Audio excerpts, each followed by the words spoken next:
Tech Hub for a smarter you. So thank you so much, Ikemesis, for joining us on this particular chat.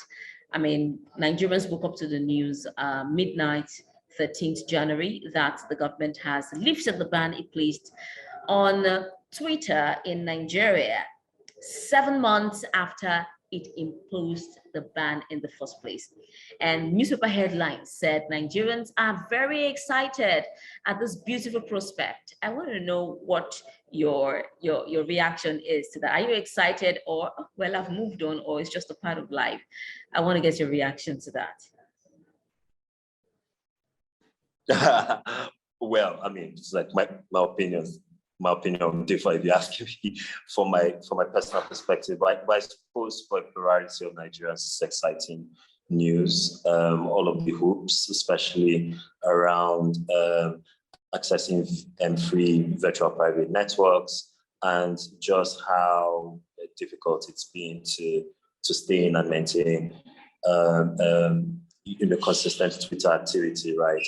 Has certainly put a dampener on engagement and on the reach of Twitter, right, in Nigeria at least, over the last 7 months. I would say though that this ban has been a while coming. The federal government have been making noises over the last 2 to 3 months that they have been engaging robustly with Twitter, and Twitter had met certain preconditions for the government lifting the ban, formally lifting the ban on its use in the country, right? But in the end, the cold political reality really trumped any sort of official concern around how Twitter usage to use the government's language constituted a menace to Nigerian democracy. After all, this is an administration that first got elected in 2015 on the back of a very strong social media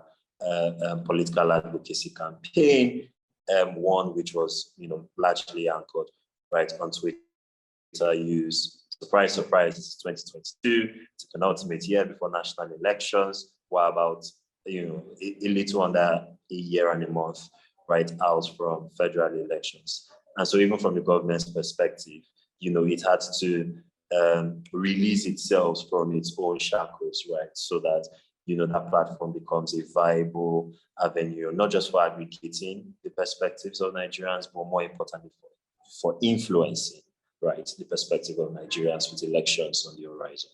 All right, talk to us about some of the conditions that the federal government put forward to Twitter that they have been able to reach today that made the government, agree to say, okay, we're taking it off. It's more like a compromise. They're meeting in the middle. Just unpack some of those conditions for us and what kind of impacts they would be having on the nation, the economy, positively or otherwise. So, quite a number of the conditions dovetail around increased oversight. Twitter has committed to increasing its physical local presence in the country. So Twitter has also committed to giving the government more of a leeway in determining which tweets it finds problematic and uncomfortable. Some people have interpreted that on social media as Twitter essentially offering the Nigerian government a backdoor, but technically that's not how the regulations work. And so what happens under this new paradigm is that if the government finds a particular tweet or some particular perspectives on Twitter to be problematic, under Twitter's new commitment, it makes it a lot easier for the government to actually flag such content with Twitter, and Twitter might be more amenable to pulling down those content. It's worth noting that particular sort of concession from Twitter is not unprecedented. We have seen not just Twitter, but Facebook and also Google offer governments around the world that sort of access. Turkey and India have been particularly robust in exercising those options, and there are quite a number of free speech advocates, right, and rights activists, which have said that Twitter has essentially entered into a pact with the devil, metaphorically speaking,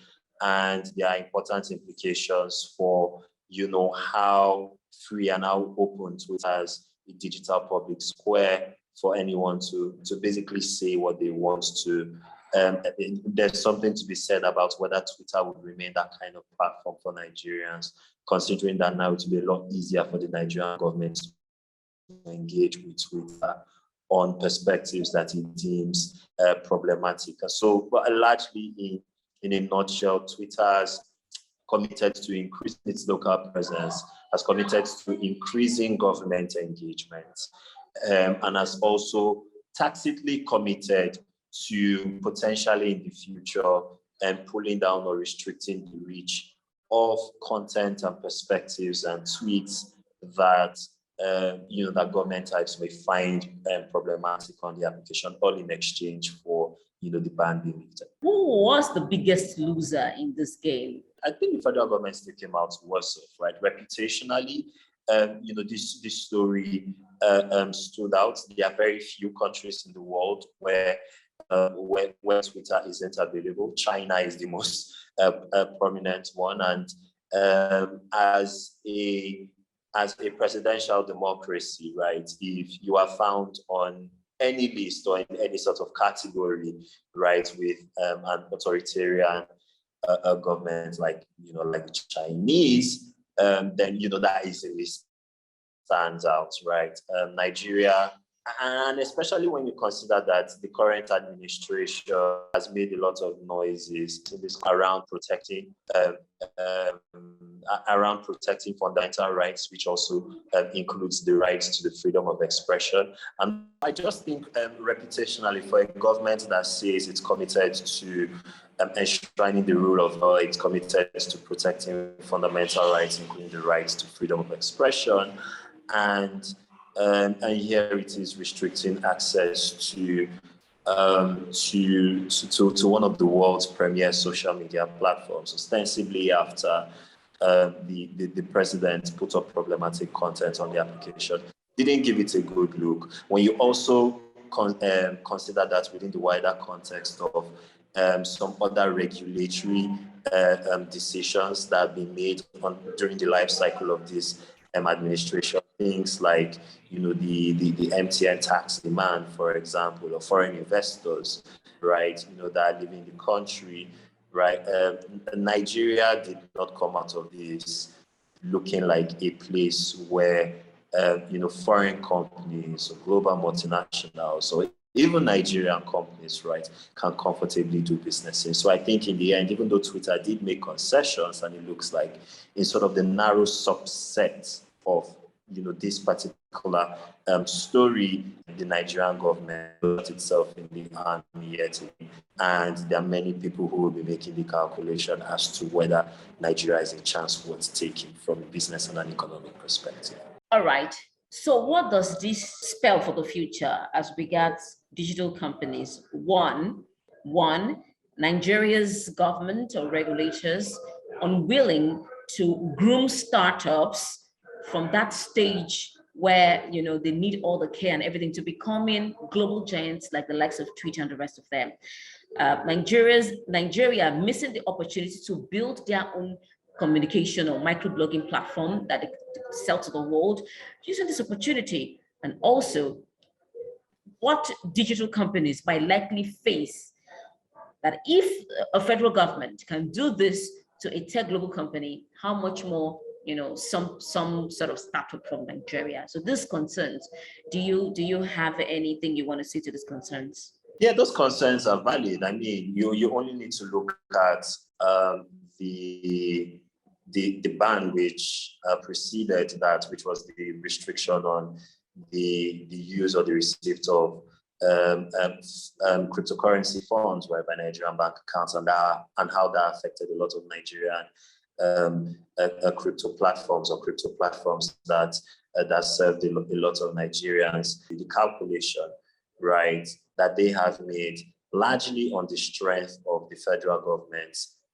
regulatory body of work is that this is an environment where regulation serves to be more punitive than enabling, right? And so for many people, government has not necessarily painted itself in the light of it being an enabler or a fosterer of innovation and of economic progress, really, right? But it only serves to be the hammer that seems to address every problem or any potential issue as if it is a nail. And so for Nigerian companies, and it's worth noting that Nigerian Twitter users certainly did pay the price, right, over the past 7 months during the life cycle of the ban.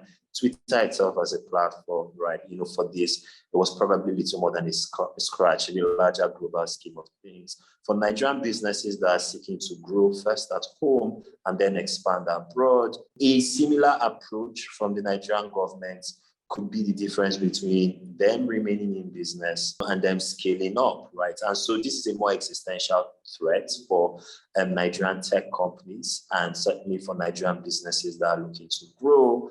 And so there are lessons in here for everyone, not just for Twitter or the federal government, or even sort of the bread and butter lessons for Nigerians in terms of how their democratic rights and freedoms may be restricted. There are also important lessons for Nigerian business around how, the governance risk or the regulatory risk profile of Nigerian businesses is a lot more elevated. And in talking to investors that are looking to enter the Nigerian market, we hear this a lot at SBM Intelligence. The reputational risk profile from a governance perspective for Nigerian businesses is that much more elevated. Probably, I would wager 40 to 45% of the question pool that your average foreign investor who is looking to enter into a Nigerian business or a Nigerian sector would ask dovetails around government behavior. And that says a lot. We don't see that with, investors looking to enter other African markets, let alone, other emerging markets around the world. And if anything, that would probably be the enduring legacy of the crypto ban, of the Twitter ban, and some of these other regulatory decisions that you've seen over the last 3 to 5 years. Interesting. So going forward, do you see Nigerians returning to Twitter the way they used to? Or do you see some, if people saying, you know what, I'm done with this thing. It's not really, I've lived without it for the past 7 months, so why do I need it anymore?